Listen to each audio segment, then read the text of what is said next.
तो कांग्रेस मोदी की कब्र खोदने के कार्यक्रम करवा रही है। मोहब्बत की दुकान खोलने वाले मोदी तेरी कब्र खुदेगी के नारे लगा रहे हैं। जी देखो, प्रधानमंत्री राज्यसभा में भी रो रहा था। मैंने कहा मैं डेली 2 किलो गाली खाता हूं। नेहरू जी ने देश के साथ बहुत बड़ा अन्याय किया था। कांग्रेस की परेशानी कुछ और है। उनको तो लगता है कि प्रधानमंत्री पद उनके परिवार की जागीर है, उस पर कोई और बैठ नहीं सकता। आदरणीय खड़गे जी की उम्र देखते हुए वो बैठ करके भी नारे बोल सकते हैं तो अच्छा होगा, ताकि उनको कष्ट न हो। पीछे नौजवान बहुत लोग हैं, तो खड़गे जी को No. आप बैठते बैठते भी When you are speaking, they are listening. You are नारे listening. बोलने की अनुमति दे दीजिए।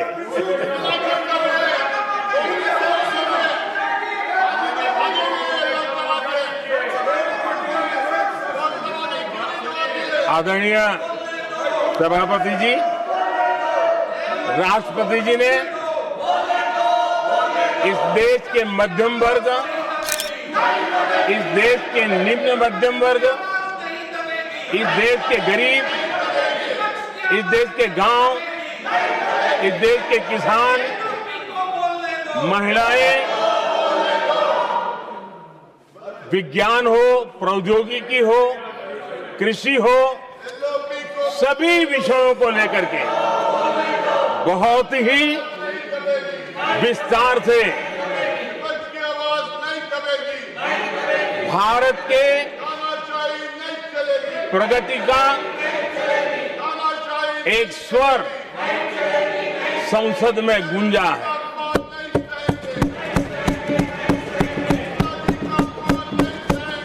देश के नौजवान भारत के सामर्थ्य को कैसे आगे बढ़ा रहे हैं, इसकी भी विस्तार से चर्चा की है। हर वर्ग के सामर्थ्य को उन्होंने शब्दांकित किया है। और इतना ही नहीं, आदरणीय राष्ट्रपति जी ने भारत के उज्जवल भविष्य के प्रति एक विश्वास व्यक्त किया है। ये अपने आप में हम सबके लिए प्रेरक है। आदरणीय सभापति जी, 21वीं सदी का प्रथम क्वार्टर पूरा हो चुका है, लेकिन ये दूसरा क्वार्टर जैसे पिछली शताब्दी में भारत की आजादी के जंग में दूसरा क्वार्टर बहुत ही निर्णायक बना था। मैं साफ साफ देख रहा हूं कि विकसित भारत के निर्माण की दिशा में ये दूसरा क्वार्टर भी उतना ही सामर्थ्यवान होने वाला है, उतना ही तेज गति से आगे बढ़ने वाला है। और इसलिए आदरणीय सभापति जी,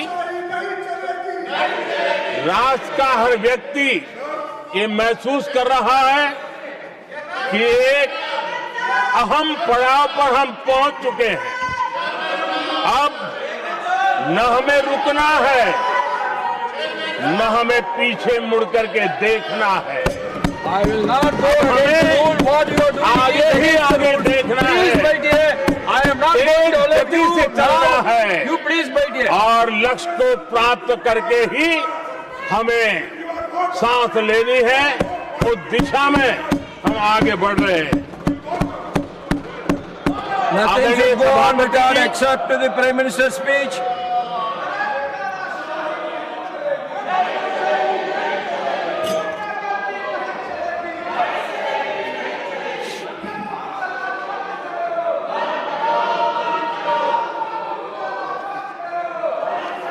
आदरणीय सभापति जी, वर्तमान में अगर हम देखें तो भारत के भाग्य के अनेक सुयोग एक साथ हमें नसीब हुए। ये अपने आप में बहुत ही उत्तम संयोग है, ऐसा मैं मानता हूं। सबसे बड़ी बात है, विश्व के समृद्ध से समृद्ध देश भी बुजुर्ग होते जा रहे हैं। वहां की आबादी उम्र के उस पड़ाव पर पहुंची है हम जिन्हें बुजुर्ग के रूप में जानते हैं। हमारा देश ऐसा है जो विकास की नई ऊंचाइयां छू रहा है। उसी समय दिनों दिन हमारा देश युवा होता जा रहा है, युवा आबादी वाला देश है। ये अपने आप में एक बहुत अच्छा सुयोग है। आदरणीय सभापति जी, दूसरी तरफ मैं देख रहा हूं जिस प्रकार से विश्व का भारत के प्रति आकर्षण बढ़ा है, और उसमें भी विश्व भारत की टैलेंट का महात्म्य समझ रहा है। हमारे पास आज दुनिया का बहुत ही महत्वपूर्ण टैलेंट पूल है, युवा टैलेंट पूल है, जिसके पास सपने भी हैं, संकल्प भी है, सामर्थ्य भी है। और इसलिए ये दूसरा सुयोग है। शक्ति का आशीर्वाद हमारे साथ है। आदरणीय सभापति जी, भारत आज विश्व में जो चुनौतियां पैदा हो रही है, उन चुनौतियों का समाधान देने वाला एक देश आशा की किरण बना हुआ है, और हम समाधान दे रहे हैं। वैसा ही एक महत्वपूर्ण सुयोग है कि आज मेजर इकोनॉमी में भारत का ग्रोथ बहुत हाई है, और हाई ग्रोथ और लो इन्फ्लेशन ये बहुत ही यूनिक संयोग है, और ये हमारी अर्थव्यवस्था की मजबूती को प्रदर्शित करता है। आदरणीय सभापति जी, हम जिस गति से आगे बढ़ रहे हैं,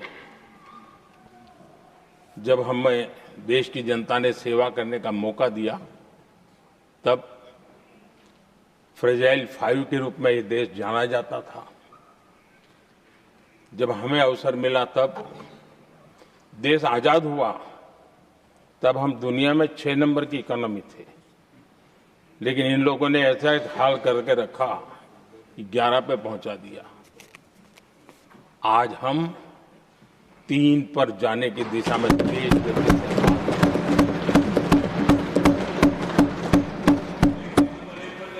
आदरणीय सभापति जी, आज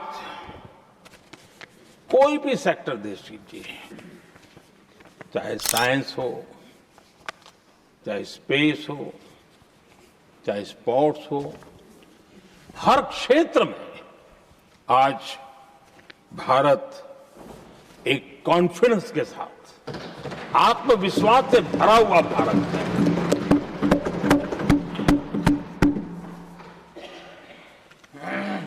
कोविड के बाद विश्व में जो स्थितियां पैदा हुई और ऐसी नई नई चीजें जुड़ती गई, आज दुनिया संभल नहीं पा रही है। ऐसे में साफ साफ नजर आ रहा है कि दुनिया एक नए ग्लोबल ऑर्डर की तरफ, नए वर्ल्ड ऑर्डर की तरफ आगे बढ़ रहा है। सेकेंड वर्ल्ड वॉर के बाद एक वर्ल्ड ऑर्डर बना था, अब एक नए वर्ल्ड ऑर्डर की तरफ विश्व बहुत तेजी से आगे बढ़ रहा है। और सबसे बड़ी खुशी की बात है, सारी घटनाओं का और राजनीतिक तरीके से निष्पक्ष भाव से विश्लेषण करेंगे तो झुकाव भारत की तरफ है।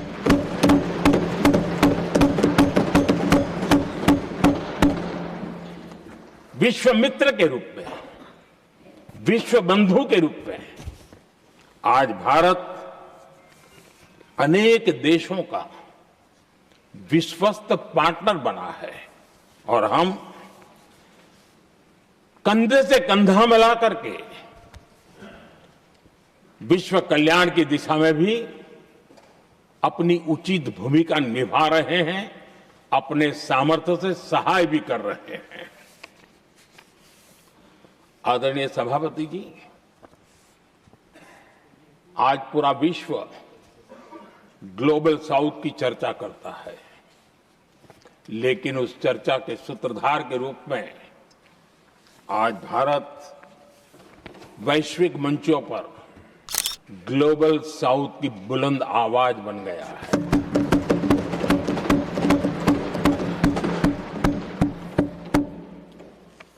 अनेक देशों के साथ आज Bharat future ready trade deals कर रहा है। पिछले कुछ ही समय में दुनिया के महत्वपूर्ण 9 बड़े देशों के साथ 9 बड़े हमारे ट्रेड डील हुए हैं और उसमें मदर ऑफ ऑल डील एक साथ 27 देशों के साथ, यूरोपियन यूनियन के साथ।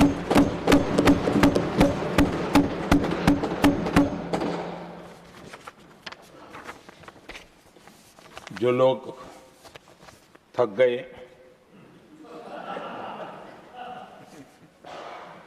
बेचारे चले गए,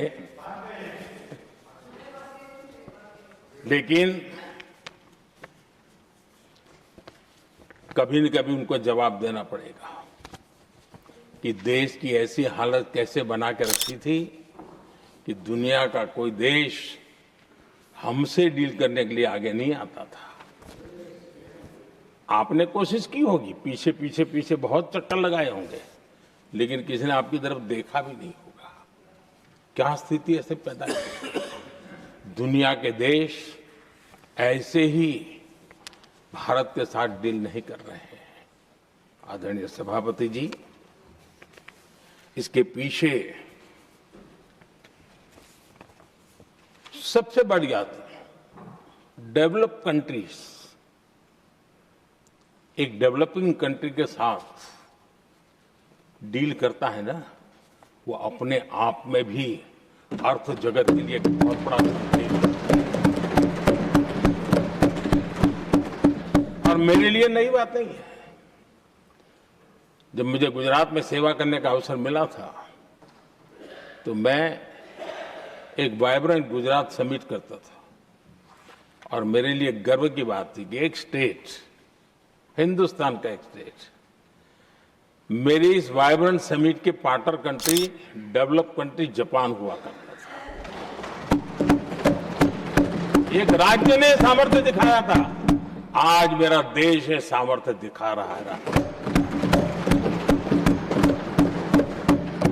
ये तब होता है जब आपके पास आर्थिक सामर्थ्य हो, आपके पास आपके नागरिकों के अंदर, देशवासियों में एक ऊर्जा हो और खास करके मैन्युफैक्चरिंग के लिए एक मजबूत इकोसिस्टम हो, तब जाकर के विश्व आपके साथ डील करने के लिए आगे आता है। वोट बैंक की राजनीति में डूबे हुए लोगों ने कभी भी देश के ऐसे अनेक पहलुओं पर मजबूती देनी चाहिए, ये कभी उनकी प्राथमिकता नहीं रही और उसी का परिणाम है। और जहां तक कांग्रेस पार्टी का सवाल है, मैं साफ साफ कहना चाहता हूं और मेरे शब्दों पे भरोसा नहीं तो मैं देश को, लोगों को कहूं कुछ मत करो, सिर्फ लाल किले से कांग्रेस के प्रधानमंत्रियों के जो भाषण है सिर्फ उन भाषणों का एनालिसिस कर लो, आपको साफ साफ लगेगा कि न उनके पास कोई सोच थी, न उनके पास कोई विजन था और न ही कोई इच्छा शक्ति थी। और इसका परिणाम है कि देश को इतना भुगतना पड़ा। आदरणीय सभापति जी, मैं कोटि कोटि देशवासियों का आभारी हूं। उन्होंने सेवा करने का अवसर दिया। हमारी काफी शक्ति उनकी गलतियों को ठीक करने में जा रही है। दुनिया के मन में जो उनके समय की छवि है, उस छवि को धोने में मेरी ताकत लगती है। ऐसा बर्बाद करके रखा हुआ था। और इस काम के लिए हमने फ्यूचर रेडी पॉलिसीज पर बल दिया है। और आज आपने देखा होगा, देश नीति के आधार पर चल रहा है, पॉलिसीज के आधार पर चल रहा है। एडोकिज्म को हमने त्याग कर दिया है और उसके कारण विश्व का विश्वास बनता है। हमने रिफॉर्म, परफॉर्म, ट्रांसफॉर्म के मंत्र को लेकर के आगे बढ़े और आज स्थिति ऐसी है कि देश रिफॉर्म एक्सप्रेस पर सवार हो चुका है।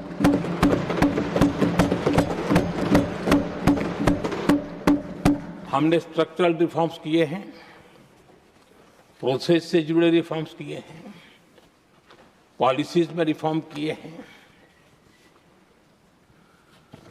हमारा मैन्युफैक्चरिंग सेक्टर, हमारे उद्यमी ये सशक्त हो, भारत की हर चीज का वैल्यू एडिशन हो, उस दिशा में हमने प्रयास किया है।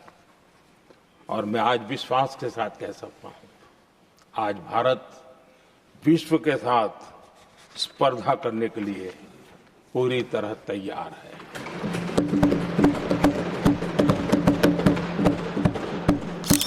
जब मैं विश्व के सीईओ फोरम की समिट देखता हूं, आज दुनिया हमारे उद्यमियों को समानता के रूप में देखती है। और जब पिछले दिनों सभी दलों के डेलीगेशन विश्व में गए थे, ये भाव उन्होंने भी अनुभव किया और आकर के मुझे सभी दल के माननीय सांसदों ने अपने अनुभव बता रहे थे, बड़ा गर्व से कह रहे थे कि हाँ, बराबरी से बात हो रही है। ये हमारे लिए अपने आप में बात है।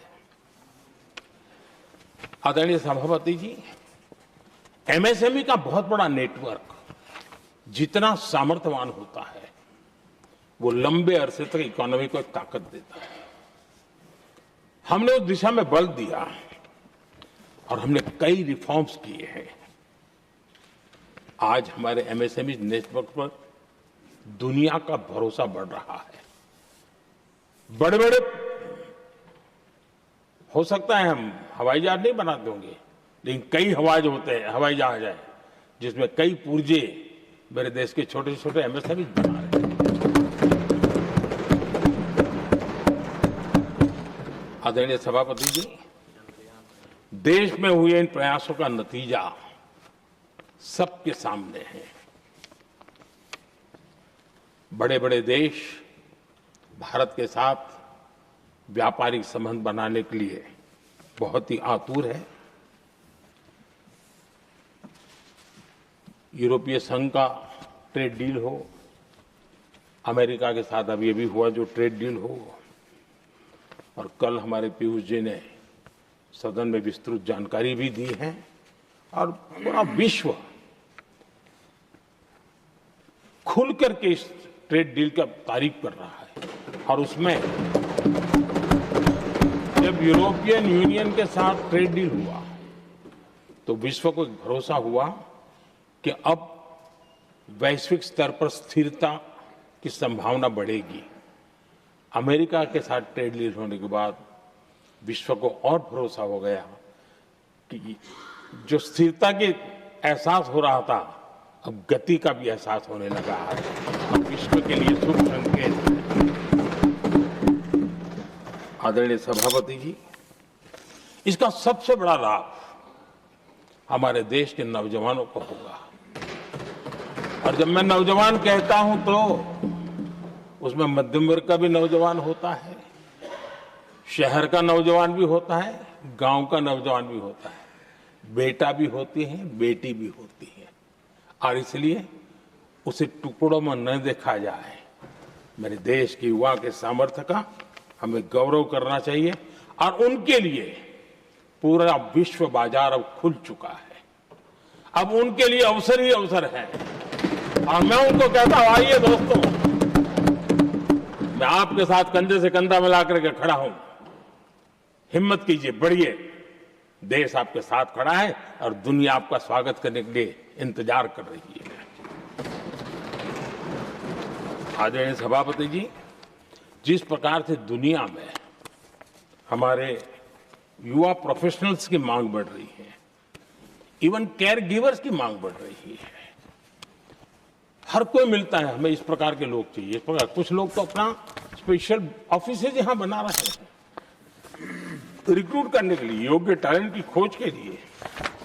इसका मतलब हुआ कि भारत के प्रोफेशनल्स के लिए भी विश्व में बहुत बड़े अवसर बन रहे हैं। आदरणीय सभापति जी, ये संसद का उच्च सदन, ये एक प्रकार से राज्यों का प्रतिनिधित्व करता है, और जो चर्चा की बारीकियां मैंने देखी, मेरा मन कहता है कि थोड़ा स्तर इसका ऊपर होना चाहिए था, और वहां से तो ज्यादा होना चाहिए। वो तो कितने साल तक सरकारों में रहे हैं, वहां से जरा चर्चा का स्तर ऊंचा होना चाहिए था, लेकिन उन्होंने ये मौका भी गंवा दिया।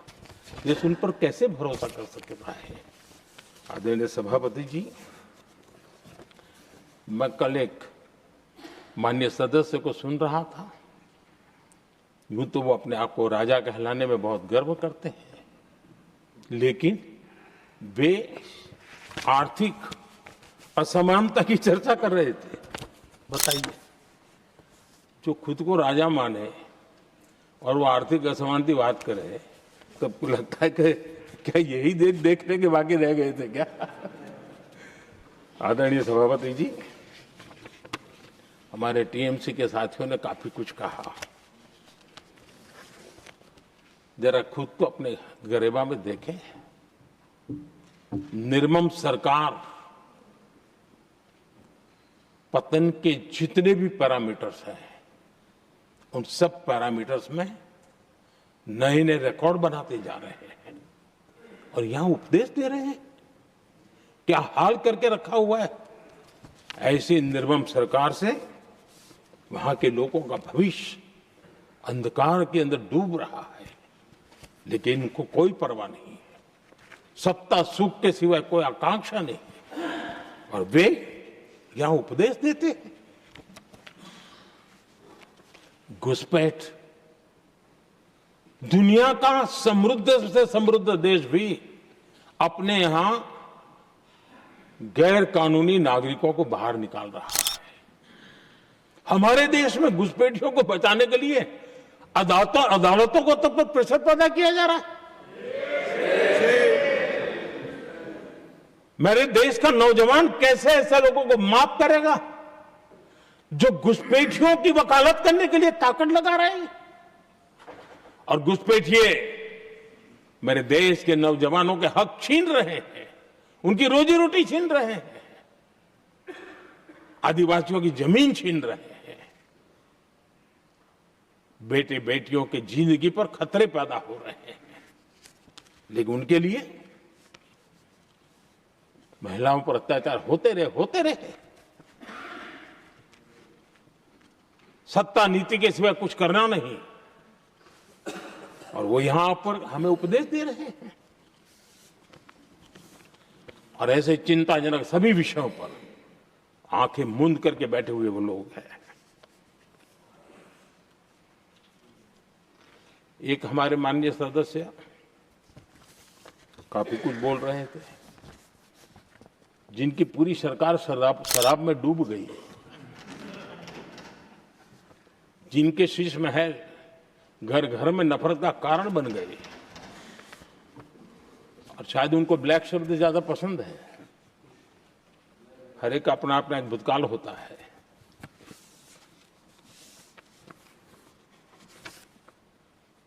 पता नहीं ब्लैक के साथ उनका क्या पुराना रिश्ता है। आदरणीय सभापति जी, ऐसे सभी साथियों से मैं आज जरूर कहूंगा, तुम कितना दुनिया को धोखा दोगे, तुम कितना दुनिया को धोखा दोगे। आईना देख लिया तो अपनी सच्चाई कहां छिपाओगे।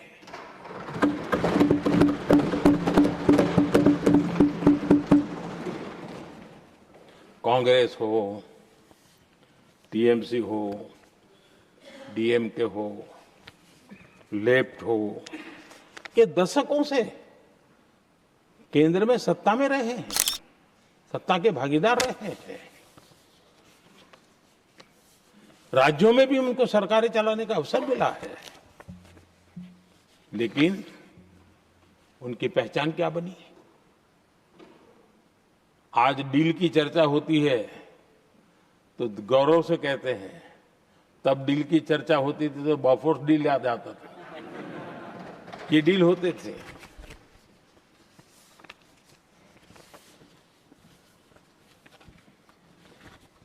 उन्होंने सिर्फ जेब भरने का काम किया। नागरिकों के जीवन में बदलाव आना ये उनकी प्राथमिकता नहीं थी। आदरणीय सभापति जी, मैं कुछ उदाहरणों के साथ भी बात बताना चाहता हूं, क्योंकि यहाँ चर्चा में ये सारे विषय आए हैं और इसलिए मुझे कहना बहुत जरूरी है। अब एक उदाहरण देता हूं मैं बैंकिंग सेक्टर का। बैंकिंग सेक्टर एक प्रकार से अर्थव्यवस्था की ग्रिड होता है। 2014 से पहले फोन बैंकिंग का कालखंड था। नेता के फोन जाते थे और उसके आधार पर करोड़ों रुपया दे दिए जाते थे, और गरीबों को तो बैंकों में दुत्कार मिलती थी, नफरत होती थी। देश की 50% से ज्यादा आबादी बैंक के दरवाजे तक नहीं देख पाई थी। कांग्रेस के नेताओं के फोन पर अरबों रुपये लोगों को दे दिए गए, और जो ले जाते थे वो अपनी पर्सनल प्रॉपर्टी मान करके पैसे हजम कर जाते थे। यही खेल चलता रहा। कांग्रेस और यूपीए के राज में, और आज जो इंडी अलायंस बन करके बैठे हैं उनके राज में, बैंकिंग व्यवस्था तबाही के कगार पर खड़ी थी। मैं नया प्रधानमंत्री के पद का दायित्व मुझे मिला, मैं एक देश के मुखिया से मैं मिला, ऐसे ही बात कर रहा था। मैंने कहा बैंकिंग की दृष्टि से हम कुछ आगे बढ़ना चाहिए।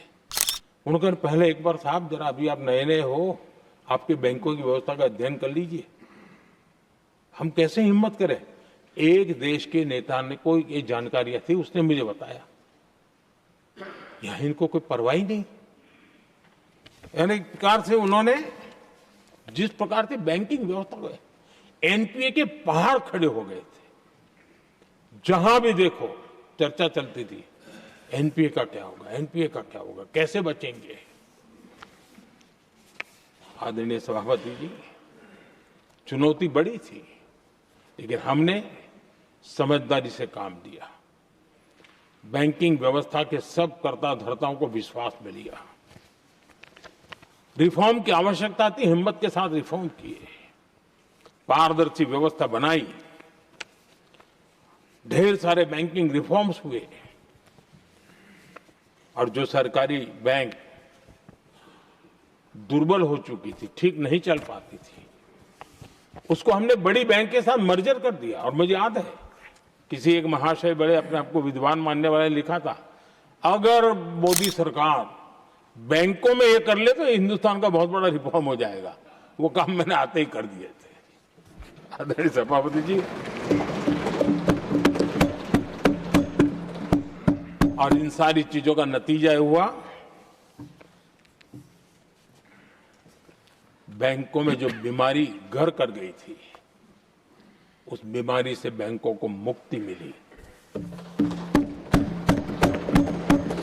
बैंकों का स्वास्थ्य सुधरा, लगातार सुधरा, अभी भी तेजी से आगे दौड़ रहे हैं। और बैंकिंग का जब स्वास्थ्य सुधरा तो लेन देन का कारोबार भी उनका बढ़ा, लोगों को पैसे मिलने लगे, सामान्य व्यक्ति को पैसे मिले। ऐसे ऐसे गरीब लोगों को लोन मिले जिनके लिए कभी बैंक के दरवाजे बंद थे, बेचारा दूर से देख करके उसे जाना पड़ता था। आज मुद्रा योजना जो देश के नौजवान को अपने पैरों पर खड़े रहने की ताकत देता है, मुद्रा योजना जो स्वरोजगार की प्रेरणा देता है, लेकिन स्वरोजगार के भाषण के काम नहीं होता है, उसका हाथ पकड़ना पड़ता है, उसको साथ देना पड़ता है, उसको सहाय देनी पड़ती है। और हमने मुद्रा योजना के द्वारा 30 लाख करोड़ रुपया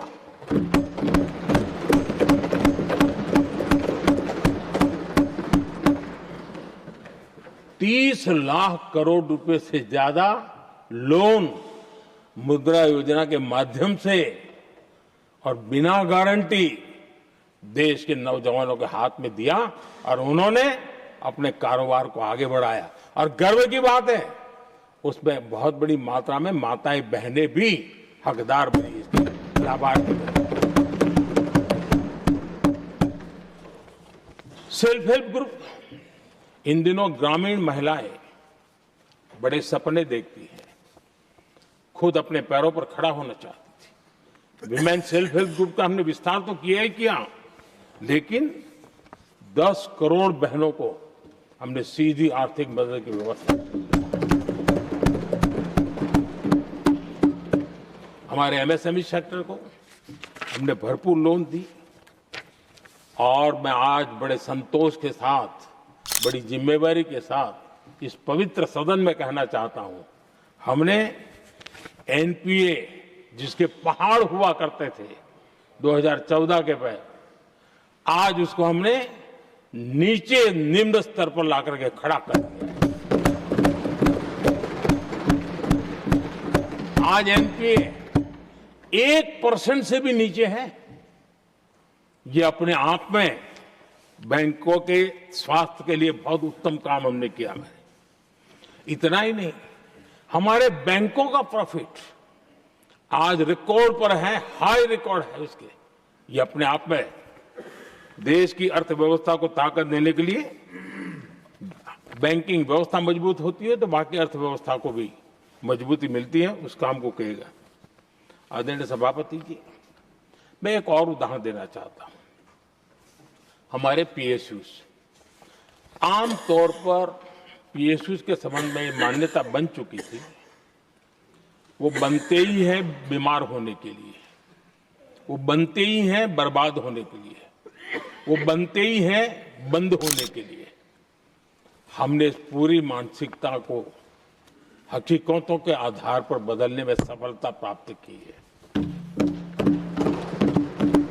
और ये लोग पीएसयूज को लेकर के कितनी गलत बातें फैलाते थे। अर्बन नक्सल की तरह ऐसे पीएसयूज के दरवाजे के बाहर मजदूरों की मीटिंग करके भड़काने का पाप करते थे, गुमराह करने का काम करते थे। इन्होंने LIC, state bank of India और भी एचएएल, ऐसे हर एक को बड़ा भला बुरा हो रहा, इतना भद्दे तरीके से। जब उनकी सरकार थी तब तो ये इन चीजों को संभाल नहीं पाते थे, उसको कुछ कर भी नहीं पाते थे। आदरणीय सभापति जी, हमने इसमें भी हिम्मत दिखाई। हमने पीएसयूज के संबंध में भी रिफॉर्म्स किए, रिफॉर्म्स की एक लगातार परंपरा चलाई। आज एलआईसी बेस्ट तरीके से होते हैं, पूरे कार्यकाल में अपना एलआईसी का जन्म हुआ तब तक उत्तम से उत्तम परफॉर्मेंस का कालखंड उसका गुजर रहा है। जिन पीएसयूज को कांग्रेस के नेता ताले लगवाने की कगार पर पहुंच चुका था और उसी पर अपनी राजनीतिक रोटी सेकने का प्रयास भी किया गया था, आज हमारे पीएसयूज रिकॉर्ड प्रॉफिट पर हैं।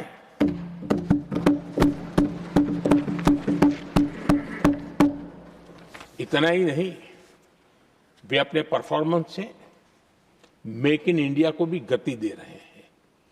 मेक इन इंडिया का जो सपना है उसका पूरा करने में वे भी एक बहुत बड़े कैटलिस्ट एजेंट के रूप में आज भूमिका अदा कर रहे हैं। रिकॉर्ड संख्या में रोजगार बना रहे हैं। इतना ही नहीं, हमारे कुछ पीएसयू आज विश्व के अंदर जा रहे हैं, विश्व में भी अपनी ताकत दिखा रहे हैं, विश्व के साथ जुड़ रहे हैं, दुनिया के कई देशों के विकास यात्रा में वो भागीदार बन रहे हैं। आज हमारे पीएसयूज को बहुत बड़े बड़े ऑर्डर देश से भी और देश के बाहर से भी मिलने लगे हैं। ये अपने आप में मैं जो कहता हूं ना, एक बहुत महत्वपूर्ण पड़ाव पर ये देश 25 साल है, उसका संकेत यहां नजर आता है। आदरणीय सभापति जी, कांग्रेस ने विश्वासघात करने के विषय में भी हमारे देश के अन्नदाता को भी नहीं छोड़ा। इस देश में 10 करोड़ किसान ऐसे हैं जिनके पास 2 हेक्टेयर से भी कम जमीन है, छोटे किसान हैं। उनकी तरफ कभी परवाह नहीं की गई, उनकी तरफ कभी देखा नहीं गया, नहीं उनके दिमाग में ये छोटे किसानों का कोई महात्म्य था।